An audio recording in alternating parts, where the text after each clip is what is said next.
ভারত ইতিমধ্যে বা ভারতের আপনার দায়িত্বশীল রাজনীতিবিদরা ইতিমধ্যে যে কথাগুলো বলেছেন, নেতিবাচক কথা বলেছেন বাংলাদেশ সম্বন্ধে, বাংলাদেশের সরকার এবং জনগণ সম্বন্ধে, সেগুলোর একটা শক্ত রেসপন্স বাংলাদেশ সরকার থেকে আসতে হবে।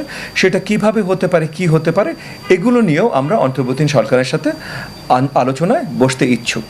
আমি সম্মুখ থেকে আন্দোলনে ছিলাম, আমি নিজে গুলি খেয়েছি, আমার পাশে 100, 200, 500 জন গুলি খেয়েছে, তাদের সেবা দিতে চেষ্টা করেছি, তাদের সাথে দৌড়াতে চেষ্টা করেছি।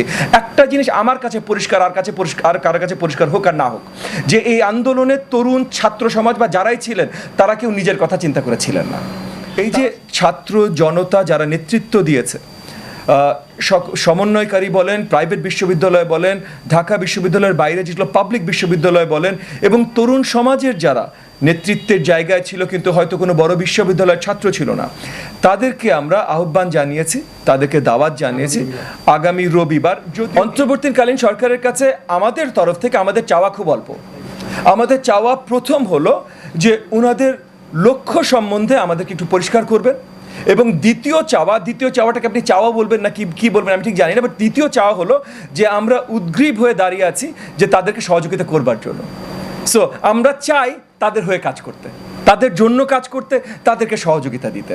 সো এই দুটোই আমাদের বড় দাগে চাওয়া। এর বাইরে কোনো তৃতীয় চাওয়া অন্তর্বর্তীকালীন সরকার থেকে এই মুহূর্তে আমাদের নেই। দেখেন, নির্বাচনের সময় নিয়ে আমাদের কোনো ডিমান্ড নাই, যে সত্যি কথা, আমাদের কোনো ডিমান্ড নাই।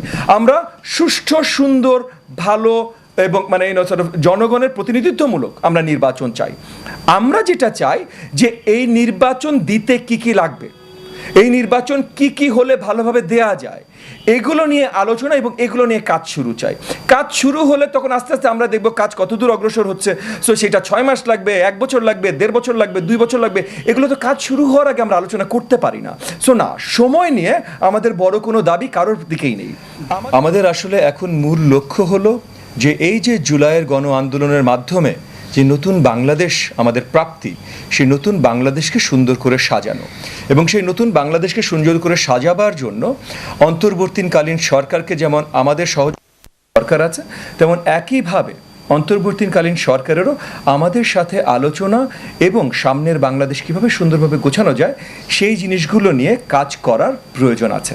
আমি প্রথমেই সাধুবাদ জানাই আমাদের মাননীয় প্রধান উপদেষ্টা জনাব ডক্টর মোহাম্মদ ইউনূস, যিনি যুক্তরাষ্ট্রে যেয়ে বাংলাদেশের হয়ে আলোচনা শুরু করেছেন, এবং ওনার সাথে যুক্তরাষ্ট্রের কারেন্ট প্রেসিডেন্ট বাইডেন সাহেবের যে আলোচনা হয়েছে, যেগুলো আমরা গণমাধ্যমে দেখতে পেয়েছি, তা অত্যন্ত সন্তোষজনক। সো আমরা বাইডেন সাহেবকে এবং ডক্টর মোহাম্মদ ইউনূসকে সাধুবাদ জানাই।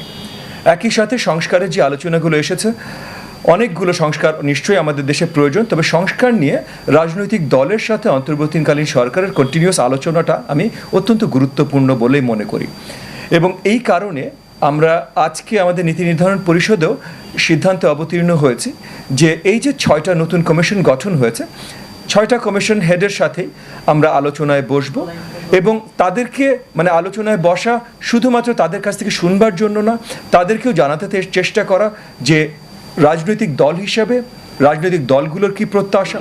আমরা যেহেতু জনগণের সাথে কানেক্টেড, মানে রাজনৈতিক দল মানে আমরা জনগণের হয়ে তাদের সাথে কাজ করি, সো জনগণের কাছ থেকে আমরা কি বার্তা পাচ্ছি সেটাও তাদের পর্যন্ত পৌঁছে দেওয়া, এবং তাদের যদি কোনো ধরনের সহযোগিতা বা কিছুর প্রয়োজন হয় সেগুলোতেও হাত বাড়িয়ে দেওয়া।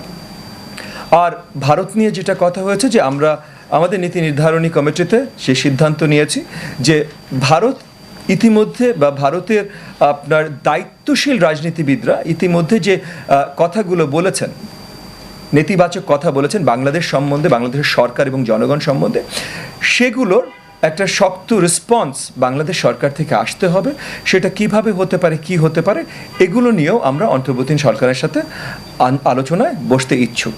সো এগুলো মোটামুটি বড় দাগে আমাদের আলোচনা ছিল। এবং এই যে ছাত্র জনতা যারা নেতৃত্ব দিয়েছে, সমন্বয়কারী বলেন, প্রাইভেট বিশ্ববিদ্যালয় বলেন, ঢাকা বিশ্ববিদ্যালয়ের বাইরে যেগুলো পাবলিক বিশ্ববিদ্যালয় বলেন, এবং তরুণ সমাজের যারা নেতৃত্বের জায়গায় ছিল কিন্তু হয়তো কোনো বড় বিশ্ববিদ্যালয়ের ছাত্র ছিল না, তাদেরকে আমরা আহ্বান জানিয়েছি, তাদেরকে দাওয়াত জানিয়েছি আগামী রবিবার। যদিও এই মুহূর্তে এই তারিখটা একটু বদল হতে পারে, কারণ আমরা আসলে ডিসকাশনের সময় দেখছিলাম যে আগামী কয়েকদিন অনুকূল আবহাওয়া থাকার সম্ভাবনা অনেক বেশি।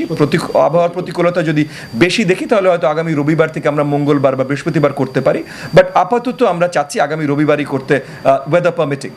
তো সেখানে তরুণ নেতৃত্ব যারা দিয়েছেন, জুলাই আন্দোলনে যারা নেতৃত্ব দিয়েছেন, তাদের দাওয়াত জানিয়ে তাদের কাছ থেকেও আমরা শুনতে চাই নতুন বাংলাদেশ থেকে তাদের কি প্রত্যাশা। সো তারা বলবেন, আমরা শুনবো, এবং একত্রিত এই আওয়াজটাও আমরা বাংলাদেশের জনগণ, সরকার এবং আপনারা, আমাদের মিডিয়া ভাই বোনেরা, আপনাদের কাছে পৌঁছে দিতে চেষ্টা করব। এইটাই ছিল বেসিক ইন এ নাটশেল আমাদের আজকের নীতি নির্ধারণী আপনার পরিষদের বৈঠকের আলোচনা। ধন্যবাদ। আপনাদের প্রশ্ন থাকলে পরিচয় দিয়ে প্রশ্ন করতে পারেন। ছোট একটা প্রশ্ন, আমি আনন্দ রিপোর্টার। জি, বলছিলেন ছাত্র জনতার আন্দোলনে যারা এই স্বৈরাচারী সরকার পতন ঘটেছে, সেই ছাত্র জনতা যারা ছাত্র রয়েছে তাদের নিয়ে কি প্রত্যাশা, মানে তাদের নিয়ে কি পরিকল্পনা রয়েছে আপনাদের? দেখেন, প্রথমত হলো আমাদের পরিকল্পনা নতুন বাংলাদেশ কোনো একটা গোষ্ঠীর না, মানে শুধু আমরা যারা রাজনীতিবিদ তাদের না, বা আমার দলের না, বা আরেক দলের না, বা ঢাকা বিশ্ববিদ্যালয়ের না, বা অন্য কোনো পাবলিক বিশ্ববিদ্যালয়ের না, বা প্রাইভেট বিশ্ববিদ্যালয় যারা বিশালভাবে ভূমিকা রেখেছেন। আমি যতদূর লাস্ট কাউন্ট যতদূর পেয়েছি, সবচেয়ে বেশি আহত নিহত ঢাকা শহরে অ্যাটলিস্ট প্রাইভেট বিশ্ববিদ্যালয় থেকে হয়েছে। সো অনেক বড় জায়গা থেকে অনেকে অবদান রেখেছে, কিন্তু অবদান কিন্তু শুধু নিজের জন্য রাখেনি। আমি সম্মুখ থেকে আন্দোলনে ছিলাম, আমি নিজে গুলি খেয়েছি, আমার পাশে 100, 200, 500 জন গুলি খেয়েছে, তাদের সেবা দিতে চেষ্টা করেছি, তাদের সাথে দৌড়াতে চেষ্টা করেছি। একটা জিনিস আমার কাছে পরিষ্কার, আর কার কাছে পরিষ্কার হোক আর না হোক, যে এই আন্দোলনের তরুণ ছাত্র সমাজ বা যারাই ছিলেন, তারা কেউ নিজের কথা চিন্তা করেছিলেন না, তারা সব দেশ এবং তাদের আশেপাশে সবার কথা চিন্তা করেছিলেন। তাহলে সেই চিন্তা করে যদি থেকে থাকেন, তাহলে আমি বিশ্বাস করি যে তারাও চাইবেন যে অন্তর্বর্তীকালীন সরকার বা নতুন বাংলাদেশ আমরা যেটাই ভাবে সাজাই না কেন, যেন 17.5 কোটি বাংলাদেশের জন্য সাজাই। তবে আমি যে কথাটা বলছিলাম, যে আমরা আজকে যে সিদ্ধান্তটা নিয়েছি সামনের প্রোগ্রামে আসলে এই ছাত্রদেরই আমরা দাওয়াত জানাচ্ছি, এই তরুণদের দাওয়াত জানাচ্ছি তাদের কাছ থেকে শুনবার জন্য যে তারা আসলে কি চায়। আমার একটা প্রশ্ন হচ্ছে, যেটা অন্তর্বর্তী সরকার রয়েছে এই মুহূর্তে, জি, তাদের কাছে কি চাওয়া এবং প্রত্যাশা? অন্তর্বর্তীকালীন সরকারের কাছে আমাদের তরফ থেকে আমাদের চাওয়া খুব অল্প। আমাদের চাওয়া প্রথম হলো যে ওনাদের লক্ষ্য সম্বন্ধে আমাদেরকে একটু পরিষ্কার করবেন, এবং দ্বিতীয় চাওয়াটাকে আপনি চাওয়া বলবেন না কি বলবেন আমি ঠিক জানি না, বাট দ্বিতীয় চাওয়া হলো যে আমরা উদ্গ্রীব হয়ে দাঁড়িয়ে আছি যে তাদেরকে সহযোগিতা করবার জন্য। সো আমরা চাই তাদের হয়ে কাজ করতে, তাদের জন্য কাজ করতে, তাদেরকে সহযোগিতা দিতে। সো এই দুটোই আমাদের বড় দাগে চাওয়া, এর বাইরে কোনো তৃতীয় চাওয়া অন্তর্বর্তীকালীন সরকার থেকে এই মুহূর্তে আমাদের নেই। আমার একটা প্রশ্ন ছিল, জি, জি, আপনারা বলেছেন এখানে সংবিধানের 70 নম্বর যে অনুচ্ছেদ আছে সেটা বাতিল চাচ্ছেন, 70 নম্বর অনুচ্ছেদটা কি যদি একটু বলেন? প্রথমত আমরা বড় দাগেই জানি যে বাংলাদেশের সংবিধানে, মানে এগেন 53 বছর বয়স হয়ে গেছে তো এই সংবিধানটার, সো আমরা জানি এই 52 বছর সংবিধানের মানে ভুল ত্রুটি বড় দাগে কি আছে এগুলো সম্বন্ধে আমরা জানি। তো এর ভিতরে বড় একটা ভুল হলো আর্টিকেল 70 বা 70 অনুচ্ছেদে যেটা পরিষ্কার করে হলো যে ফ্লোর ক্রসিং করা যাবে না, মানে আপনি যেই দলের মেম্বারশিপে, মানে যেই দলের মার্কা নিয়ে নির্বাচিত হয়ে পার্লামেন্টে সংসদে গেছেন, সেই দলের বিরুদ্ধে ভোট দেওয়া যাবে না। যদিও আপনি ওই জিনিসটাতে বিশ্বাস নাও বা করেন, ওই দলের বিরুদ্ধে ভোট দেওয়া যাবে না। শুধু বিরুদ্ধে ভোট দেওয়া যাবে না তা না, যখন ভোট হবে তখন আপনি ভোট দেয়া থেকে আপনি আপনার ভোট সাসপেন্ডও করতে পারবেন না, আপনার ভোট দিতেই হবে এবং আপনার দলের হয়েই ভোট দিতে হবে। তাহলে এইটা আমরা বিশ্বাস করি যে সংবিধানের যে প্রিন্সিপাল, সংসদের জন্য যেই জিনিসটা, সংসদ যেভাবে তৈরি করা, যে সংসদে যে কোনো কেউ যখন যাবে তখন সে জনগণের রিপ্রেজেন্টেটিভ হিসাবে যাবে। তাহলে জনগণের ভোট দিয়ে জনগণের রিপ্রেজেন্টেটিভ হিসেবে যদি যায় এবং সে যদি মনে করে যে তার এলাকার জনগণ যারা তাকে ভোট দিয়েছে তারা একটা পার্টিকুলার বিলের বিরুদ্ধে দাঁড়াতো, কিন্তু তার পার্টি এই বিলটা উত্থাপন করেছে, তাহলে সে কেন জোরপূর্বক ওই বিলের পক্ষে তার ভোট দিতে হবে? সো এই 70 অনুচ্ছেদ মানে আর্টিকেল 70 এইটা আপনার বাতিল করা অত্যন্ত গুরুত্বপূর্ণ। এর সাথে আরও বেশ কিছু আছে, যেমন ফরেন পলিসি, যখনই আমাদের দেশের রাষ্ট্রনায়ক যেই থাকেন যখন বিদেশের কারোর সাথে চুক্তি করেন, এইটা আপনার র্যাটিফিকেশন পার্লামেন্টে, অ্যাজ ইন পার্লামেন্টে এটা নিয়ে আলোচনা হয়ে এটা আবার নতুন করে পাশ হওয়া, এই যে এরকম গুরুত্বপূর্ণ কিছু আছে। তারপরে এই যে প্রেসিডেন্ট এবং প্রধানমন্ত্রী, রাষ্ট্রপতি এবং প্রধানমন্ত্রী, এখানে তাদের দুজনের যে ক্ষমতার যে কোনো মানে ভারসাম্যহীন, এই ভারসাম্য ফিরিয়ে নিয়ে আসা, মানে প্রধানমন্ত্রীর হাত থেকে আরও অনেক ক্ষমতা সরিয়ে নেওয়া, যেন আমরা যখন এক্সিকিউটিভ বলি, এক্সিকিউটিভের মূল মাথা আসলে যেন প্রেসিডেন্ট হয়। মানে আমাদের যেই সরকার ব্যবস্থা, ওয়েস্টমিনিস্টার সরকার ব্যবস্থা, সেখানে সরকারের 3টা অঙ্গ থাকে, এক্সিকিউটিভ, লেজিসলেচার, জুডিশিয়ারি। এই 3টার ভেতরে যদি ভেদাভেদ না থাকে তাহলে আমরা কখনোই গণতন্ত্র পাবো না।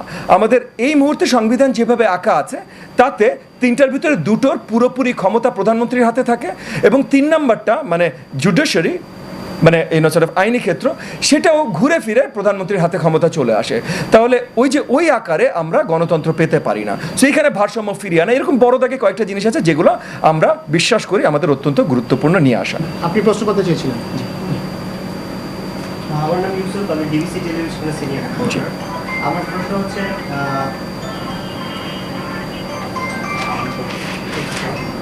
আপনারা বলেছেন যে তৈরি পোশাক খাতে যে আন্দোলন হচ্ছে সেটি হচ্ছে উস্কানি দিয়ে পরাজিত কৃষিগতের দোসররা যাতে কোনো সুযোগ নিতে না পারে। মানে আপনারা কেন মনে করেন যে এখানে উস্কানি দেওয়া হচ্ছে? মানে আপনাদের পয়েন্টগুলো কি? দেখেন, একটা প্রশ্ন, জি, সেটা হচ্ছে আপনারা কত দিনের মধ্যে জাতীয় নির্বাচনে প্রত্যাশা করেন? মানে আপনাদের কোন দাবি আছে কিনা? আচ্ছা, প্রথমত হলো আপনি যেটা বললেন যে আপনার উস্কানি দেয়া, আমরা 1 নম্বর তো যেটা পাবলিক সবাই দেখেছে, আমরা সোশ্যাল মিডিয়া বা গণমাধ্যমেও দেখেছি যে আপনার লেবার ইউনিয়নের নাম নিয়ে যে ঝামেলাগুলো হচ্ছে, এগুলোতে যে লেবার বা লেবার ইউনিয়নরা সংযুক্ত না তা না, কিন্তু এই লেবার ইউনিয়নে যারা বড়ভাবে আওয়াজ তুলছেন ভেতর থেকে, তাদের পরিষ্কার যুবলীগ, ছাত্রলীগ, শ্রমিক লীগ পরিচয় আছে, এবং তারা অনেকেই অগাস্টের প্রথমের দিকে পলাতক ছিলেন। এগুলো গণমাধ্যমেই চলে আসছে, এবং এগুলো সোশ্যাল মিডিয়াতেও আমরা অনেক দেখছি, এবং গণমাধ্যম সোশ্যাল মিডিয়ার বাইরে, যেহেতু আমরাও তো রাজনীতি করি, সো এই যে এলাকাগুলোতে এই যে এই গার্মেন্টস ফ্যাক্টরিগুলো বেশি, সেখানে কি ইউনিয়নগুলোর সাথে ওখানে আমাদেরও নেতৃবৃন্দ আছে, আমাদেরও নেতাকর্মীরা আছে, আমরাও কানেক্টেড, এবং আমরাও মানে হর হামেশা তাদের কাছ থেকে পরিষ্কারভাবে বার্তা পাচ্ছি যে ঝামেলাগুলোতে উস্কানি, এই যে ফ্যাসিবাদের যে দোসররা ছিল, এই ছাত্রলীগ, যুবলীগ, শ্রমিক লীগ, এই ধরনের পরিচয়ের ছেলেপেলেরা বা লোকজনরা এসে বারবার এটাকে একটা ভিন্ন মুখে ঠেলে দিতে চেষ্টা করছে। আমি এক মুহূর্তের জন্য বলছি না যে আমাদের লেবার ইউনিয়নদের কোনো গ্রিভেন্সেস নাই, তাদের কোনো দুঃখ কষ্ট নাই, এবং তাদের ডিম্যান্ড নিয়ে তারা দাঁড়াতে চাচ্ছে না, এটা না, কিন্তু আমি এইটার কথা বলছি না, কিন্তু আমি বলছি এইটাকে আরও আগ্রাসনমূলক, আরও এগ্রেসিভ যে দিকে মানে চেষ্টা করা হচ্ছে ধাবিত করার, উচ্ছৃঙ্খলা তৈরি করার যে চেষ্টা করা হচ্ছে, এইগুলোর পিছে আপনার এই শ্রমিক লীগ, যুবলীগ, আওয়ামী লীগের দোসররা বসে আছে। আর দ্বিতীয়, আপনি একটা কথা বললেন কি নির্বাচনের সময়, দেখেন নির্বাচনের সময় নিয়ে আমাদের কোনো ডিমান্ড নাই, যে সত্যি কথা, আমাদের কোনো ডিমান্ড নাই। আমরা সুষ্ঠু, সুন্দর, ভালো এবং মানে জনগণের প্রতিনিধিত্বমূলক আমরা নির্বাচন চাই। আমরা যেটা চাই যে এই নির্বাচন দিতে কি লাগবে, এই নির্বাচন কি হলে ভালোভাবে দেয়া যায়, এগুলো নিয়ে আলোচনা এবং এগুলো নিয়ে কাজ শুরু চাই। কাজ শুরু হলে তখন আস্তে আস্তে আমরা দেখব কাজ কতদূর অগ্রসর হচ্ছে। সো সেটা 6 মাস লাগবে, 1 বছর লাগবে, 1.5 বছর লাগবে, 2 বছর লাগবে, এগুলো তো কাজ শুরু হওয়ার আগে আমরা আলোচনা করতে পারি না। সো না, সময় নিয়ে আমাদের বড় কোনো দাবি কারোর দিকেই নেই। আমাদের দাবি সুষ্ঠু নির্বাচন, এবং সেই সুষ্ঠু নির্বাচন করতে হলে আজকে থেকেই তো সেই কাজ শুরু করতে হবে। সো সেই কাজ শুরুটা হলো আমাদের দাবি, এবং এই কাজ শুরুর সাথে যেহেতু নির্বাচনের কথা, নির্বাচনের সবচেয়ে বড় স্টেক হোল্ডার কিন্তু রাজনৈতিক দল, সো রাজনৈতিক দলদের সাথে আলোচনার মাধ্যমে এই কাজগুলো, এইটা হলো আমাদের দাবি। জি, আপনাকে আর কোন প্রশ্ন? আমার নাম সাইমুল পল্লব, আমি দৈনিক সমকালে কাজ করি। ইন্ডিয়ান সামনের যে আসন্ন ইলেকশন, এই যে সংস্কার চলছে, পরে যে ইলেকশন হবে, সেখানে একক ভাবে নির্বাচন করবে না কোনো জোটের সাথে অংশগ্রহণ করবে? আপনাকে অসংখ্য ধন্যবাদ। আমরা প্রস্তুতি নিচ্ছি এককভাবেই নির্বাচন করবার। আমরা গত 23-24 যে নির্বাচনটা হয়েছে, 23 সালের শুরুর দিকে যখন আমরা এই নির্বাচনটা, তখন আমরা তো জানি না যে আমরা আদৌ নির্বাচন করব কি করব না, তখন আমাদের দাবি দেওয়া ছিল এই ফ্যাসিস্ট আওয়ামী সরকারের থেকে, কিন্তু তখনই আমরা যেভাবে তৈরি হওয়া শুরু করেছিলাম যে আমরা 300 আসনের কাছাকাছি আমাদের ক্যান্ডিডেট থাকবে, এই ধরনের একটা প্রিপারেশন 23 সালে আমাদের ছিল। সো যেহেতু 23 সালে ছিল এবং তখন এই ফ্যাসিবাদের নিপীড়নের মধ্যে আমরা নির্বাচন করতে যাচ্ছিলাম, তাহলে আগামীতে যখন মানে সামনে যে ফ্রি, ফেয়ার, সুষ্ঠু নির্বাচন হবে, সেখানে আমরা খুবই আশাবাদী যে আমরা 300 জন শক্ত ক্যান্ডিডেট দিয়ে নির্বাচন করতে সক্ষম হবে। তবে আলটিমেটলি নির্বাচন আমরা একক করব না কোয়ালিশনে করব, এগুলো নির্বাচনে আরও কাছাকাছি যেই আমরা পরিষ্কারভাবে বলতে পারবো। বাট এই মুহূর্তে আমরা যে জায়গায় দাঁড়িয়ে আছি সেই জায়গায় আমরা তৈয়ারি নিচ্ছি 300 আসনে আমাদের দলের শক্ত ক্যান্ডিডেট দেয়া। দেশের চলমান রাজনৈতিক পরিস্থিতিতে দলীয় অবস্থান নির্ধারণ, সংস্কার বিষয়ক দলীয় প্রস্তাবনা এবং পরবর্তী সাংগঠনিক কর্মসূচি নির্ধারণে জাতীয়তাবাদী গণতান্ত্রিক আন্দোলন এনডিএম নীতি নির্ধারণী পরিষদের বৈঠক আজ 26/9/2024 রোজ বৃহস্পতিবার সকাল 11টা থেকে দলের বনানীস্থ চেয়ারম্যান কার্যালয়ে অনুষ্ঠিত হয়েছে। বৈঠকে উপস্থিত ছিলেন এনডিএমের মাননীয় চেয়ারম্যান জননেতা ববি হাজ্জাজ, আমি মহাসচিব মমিনুল আমিন, জনাব হুমায়ুন পারভেজ খান উচ্চ পরিষদ সদস্য, জনাব Faruquzzaman Chowdhury vice chairman, Syed Mohammad Jahangir Alam senior যুগ্ম মহাসচিব, ব্যারিস্টার শাহেদুল আজম সাংগঠনিক সম্পাদক এবং জাবেদুর রহমান জনি দপ্তর সম্পাদক। গৃহীত সিদ্ধান্তসমূহ নিয়ে আমি সংক্ষেপে আপনাদের সামনে বক্তব্য তুলে ধরছি। নির্বাচন সংক্রান্ত আমাদের বিভিন্ন সংস্থার প্রস্তাবের মধ্যে থাকছে কমিশন নিয়োগ নিয়ে স্বৈরাচার আওয়ামী সরকারের করা আইন বাতিল করা এবং গ্রহণযোগ্য সার্চ কমিটির মাধ্যমে ইসি নিয়োগ করা, নির্বাচনী প্রচারণায় সব দলের জন্য সমান সুযোগ তৈরি করা, একাধিক দিনে জাতীয় সংসদ নির্বাচন অনুষ্ঠিত করা, প্রার্থীদের হলফনামা যাচাইয়ের স্বতন্ত্র সংস্থাকে ক্ষমতায়ন করা, আচরণবিধি পর্যবেক্ষণে প্রার্থিতা বাতিলের ক্ষমতাসহ ম্যাজিস্ট্রেট মোতায়েন করা ইত্যাদি। সংবিধান সংস্কার সংক্রান্ত আমাদের প্রস্তাবনায় রাষ্ট্রপতি এবং প্রধানমন্ত্রীর ক্ষমতায় ভারসাম্য আনয়ন করা, সংবিধানের 70 অনুচ্ছেদ বাতিল করা, দ্বিকক্ষ বিশিষ্ট সংসদ ব্যবস্থা প্রবর্তন করা, সংবিধান সংশোধনে গণভোটকে বাধ্যতামূলক করা ইত্যাদি বিষয় থাকবে। তবে আমাদের সুস্পষ্ট বক্তব্য হলো এসব সংস্কারের প্রস্তাবনা কমিশন তৈরি করবে এবং পরবর্তী নির্বাচিত সংসদ তা বাস্তবায়ন করবে। পুলিশ বাহিনীকে স্বতন্ত্র কমিশনের মাধ্যমে জবাবদিহিতার আওতায় আনার লক্ষ্যে আমরা প্রস্তাবনা তৈরি করছি। আমরা চাই সরকারের আজ্ঞাবহ দলদাস বাহিনীতে যাতে পুলিশ বাহিনী পরিণত না হয়, সেই লক্ষ্যে পুলিশের কোড অফ কন্ডাক্টে পরিবর্তন আনতে হবে। স্বরাষ্ট্র মন্ত্রণালয়ের অধীনে পুলিশ বাহিনীর জন্য আলাদা বিভাগ চালু করতে হবে, যার প্রধান থাকবে একজন দল নিরপেক্ষ পুলিশের সাবেক কর্মকর্তা এবং তার অধীনে আইজিপি থেকে পুলিশের অন্য কর্মকর্তারা জবাবদিহিতার আওতায় আসবেন। আমাদের প্রস্তাবনায় আরও থাকবে পুলিশের বিভিন্ন ইউনিট প্রধানের নিয়োগ এবং তাদের কার্যক্রম তদারকি স্বতন্ত্র পুলিশ কমিশন এবং স্বরাষ্ট্র মন্ত্রণালয়ের অধীন পুলিশ বিভাগের প্রধানের মাধ্যমে সম্পন্ন হতে হবে। জনপ্রশাসন সংস্কারের প্রধান ভিত্তি হতে হবে জনগণের তথ্য প্রাপ্তির অধিকার এবং জনবান্ধব সেবা নিশ্চিত করা। আমাদের প্রস্তাবনায় থাকছে সরকারি সেবা গ্রহণে জনগণ যাতে কোনো বৈষম্যের শিকার না হয় সেটা নিশ্চিত করতে সিভিল সার্ভিস আইনের প্রয়োজনীয় ধারা এবং বিধিমালা সংস্কার করতে হবে। রাজনৈতিক বিবেচনায় জনপ্রশাসনের নিয়োগ এবং পদোন্নতি রোধ করার জন্য সরকারি কর্ম কমিশনের সুপারিশকৃত প্রার্থীদের বাধ্যতামূলক বিশেষ প্রশিক্ষণ কর্মসূচিতে অংশ নিতে হবে। দল নিরপেক্ষ বিশেষজ্ঞ ব্যক্তিদের নিয়ে গঠিত একটি উচ্চ ক্ষমতা সম্পন্ন সিলেকশন বোর্ড প্রার্থীদের নিয়োগ পরীক্ষার ফলাফল এবং প্রশিক্ষণের ফলাফল মূল্যায়ন করে চূড়ান্ত নিয়োগের জন্য সুপারিশ করবে। সরকারি চাকরিতে সব ধরনের চুক্তিভিত্তিক নিয়োগ প্রথা বাতিল করতে হবে। এনডিএম নীতি নির্ধারণী পরিষদের সিদ্ধান্ত মোতাবেক আগামী 29 সেপ্টেম্বর রোজ রবিবার সকাল 11টায় বিপ্লব এবং রাষ্ট্র সংস্কারের প্রতি সংহতি প্রকাশ করতে জাতীয় প্রেস ক্লাবের সামনে ছাত্র জনতা সংহতি সমাবেশ আয়োজনের সিদ্ধান্ত হয়েছে। এতে বৈষম্য বিরোধী ছাত্র আন্দোলনের বিভিন্ন সমন্বয়ক, সাধারণ শিক্ষার্থী এবং আন্দোলনে ভূমিকা রাখা বিভিন্ন ক্রিয়াশীল ছাত্র সংগঠনের শীর্ষ নেতৃবৃন্দকে আমন্ত্রণ জানানোর সিদ্ধান্ত গৃহীত হয়েছে। পরিশেষে এনডিএম নীতি নির্ধারণী পরিষদ ভারতের স্বরাষ্ট্রমন্ত্রী অমিত শাহর দেয়া বাংলাদেশিদের নিয়ে মানহানিকর মন্তব্যের তীব্র নিন্দা এবং প্রতিবাদ জানিয়েছে। এটাই ছিল আমাদের নীতি নির্ধারণী পরিষদের বৈঠকের সিদ্ধান্তসমূহ। আপনাদের সকলকে ধন্যবাদ।